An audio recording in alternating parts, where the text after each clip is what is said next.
Magandang hapon, Pilipinas. Mula sa Pag-asa, narito ang latest sa ating panahon. Nagpapatuloy po ang good weather conditions sa buong Pilipinas ngayong Huwebes. Yan ay dahil sa pag-iral pa rin ng easterlies sa silangang bahagi ng Luzon at Visayas. Kaya sa mga susunod na oras, asahan po natin ang bahagya hanggang sa maulap na kalangitan. Kung uulan man, isolated cases lamang yan ng thunderstorms. Mas mainam po na magdala ng payong binapanangga sa init ng araw o posibleng pag-uulan dito sa may Luzon, Visayas at Mindanao. Samantala, i-check naman natin ang top 5 highest temperature na nai-record ng Pag-asa. Pinakamataas na po ang 36.8 degrees Celsius sa may General Santos City na sinundan ng Subic with 35.8 degrees Celsius, 35.3 degrees Celsius sa may Davao City, habang ang Cabanatuan ay may nai-record na 34.4 degrees Celsius. At ikalima po dyan ang Naiya Parañaque with 33.9 degrees Celsius. More about the weather, amin niya hatid makalipas lamang ang isang paalala. Air 21 online booking.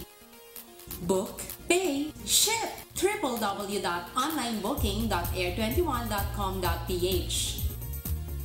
The first complete online platform for shipment booking, payment, and package pickup and delivery in selected areas in the Philippines. Another innovation by Air 21. Sagot ko, padala mo.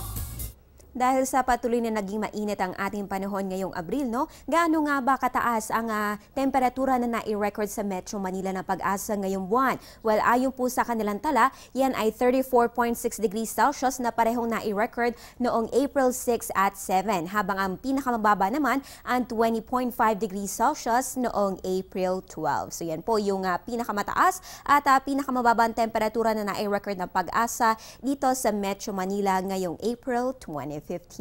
Samantala, i-check naman natin ang heat index forecast ng Pag-asa ngayong Huwebes. Dito po sa Metro Manila, kung ang ating average maximum temperature ay 34 degrees Celsius, ang heat index po natin ay 38.1 degrees Celsius. Dito naman sa Metro Cebu, kung ang maximum average temperature ay 32 degrees Celsius, ang init factor na ating mararanasan dyan ay 37.1 degrees Celsius.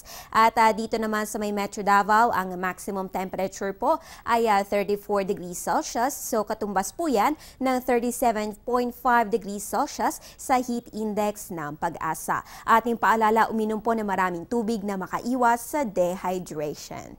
At yan ang latest mula dito sa Pag-asa. Ugaliin mag-monitor ng weather conditions sa pamamagitan ng Panahon TV Facebook at Twitter account. Antabayan na rin ang aming susunod na update mamayang 3:00 ng hapon. Ang update na ito ay hatid sa inyo ng Panahon TV, kung saan walang pinipiling panahon ang pagbibigay impormasyon. Ako po ang inyong weather girl, April Enerio. Magandang hapon.